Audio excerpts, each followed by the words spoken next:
Hello everyone, welcome back to my channel. मैं प्रिया मिश्रा लेकर आई हूँ एक अमेजिंग जर्नी जो कि कॉमर्स की दुनिया। तो बच्चों, हमने इससे पहले वाले में अपना अकाउंटिंग प्रिंसिपल स्टार्ट कर दिया था। आज हम देखने वाले हैं अकाउंटिंग कॉन्सेप्ट और अकाउंटिंग कन्वेंशन के बीच में डिफरेंस। मीनिंग देख लेते हैं। सबसे पहले तो accounting concept form the foundation of the final account that need to prepared by accounting firm. और अकाउंटिंग कन्वेंशन क्या हुआ? Set of foundation for preparation of final statement. Right बच्चों, बायसनेस तो अकाउंटिंग कॉन्सेप्ट में कोई चांस नहीं है बच्चों बायसनेस का, लेकिन अकाउंटिंग कन्वेंशन में बहुत ज्यादा है ना, हाई चांसेस हैं। प्रिपरेशन ऑफ अकाउंट, तो अकाउंटिंग कॉन्सेप्ट जो है वो हेल्प करता है अकाउंट प्रिपेयर के लिए, अकाउंटिंग कन्वेंशन हेल्प करता है फाइनेंशियल स्टेटमेंट के लिए। ठीक है। रिस्ट्रिक्शन, तो अकाउंटिंग कॉन्सेप्ट में लेस रिस्ट्रिक्शन है, वहीं पे अकाउंटिंग कन्वेंशन में मोर रिस्ट्रिक्शंस है।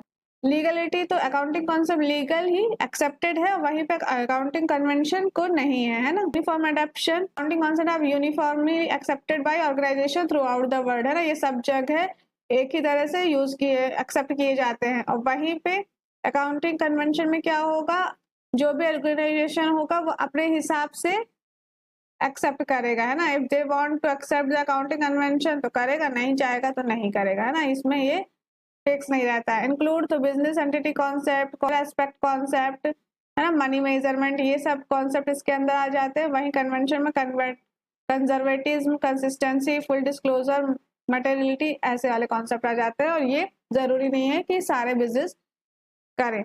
और अकाउंटिंग कॉन्सेप्ट में बच्चों तीन तो मेन है ही है ना। अकाउंटिंग कॉन्सेप्ट में तीन तो मेन है ही कि ये तो एक्सेप्ट करना ही करना है। कौन कौन से? Going concern first, second accrual concept, और थर्ड कंसिस्टेंसी। राइट, ये तीन तो एक्सेप्ट करेंगे ही करेंगे हर बिजनेस। बाकी ये सब जो है वो कर भी सकते, नहीं भी कर सकते। कन्वेंशन का मेन पॉइंट देख लेते हैं। जैसे कन्वेंशन ऑफ फुल डिस्क्लोजर, है ना। फुल डिस्क्लोजर मतलब हर चीज अपने अकाउंटिंग स्टेटमेंट में लिखो, है ना।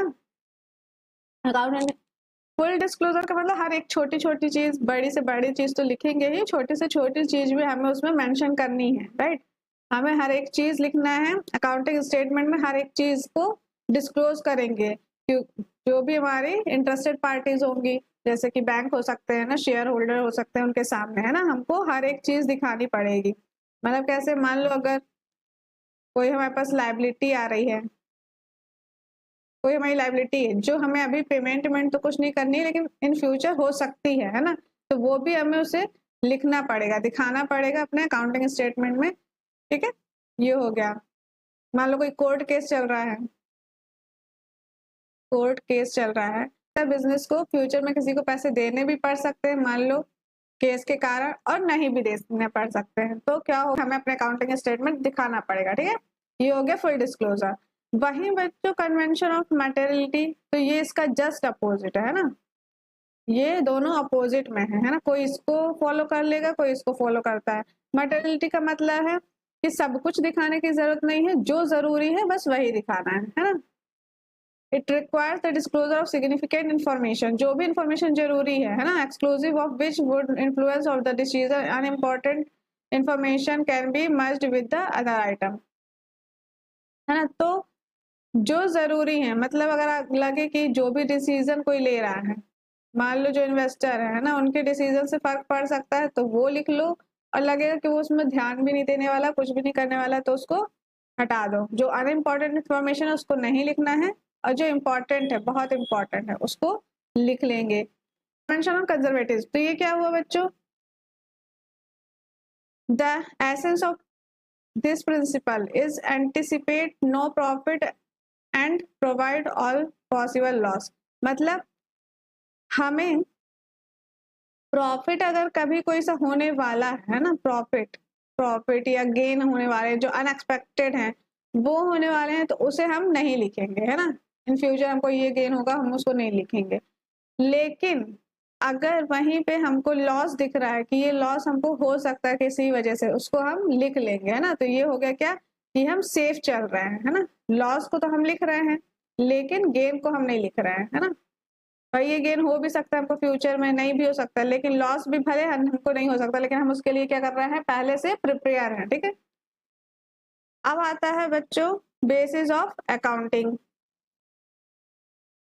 तो दो बेसिस हैं, एक एक्रूअल और एक कैश बेसिस। एक्रूअल बेसिस क्या होता है, revenue is recorded when sale are made, है ना। जब सेल हुई तभी रेवेन्यू या इनकम रिकॉर्ड कर ली जाए, है ना। इमटेरियल वेदर कैश रिसीव्ड और नॉट, है। अब इससे कोई मतलब नहीं कि कैश हमको मिला हो या नहीं मिला हो, इससे कोई मतलब नहीं, लेकिन जैसे ही सेल हुई है वैसे ही हम रिकॉर्ड कर लेंगे। ये हो गया एक्रूअल बेसिस।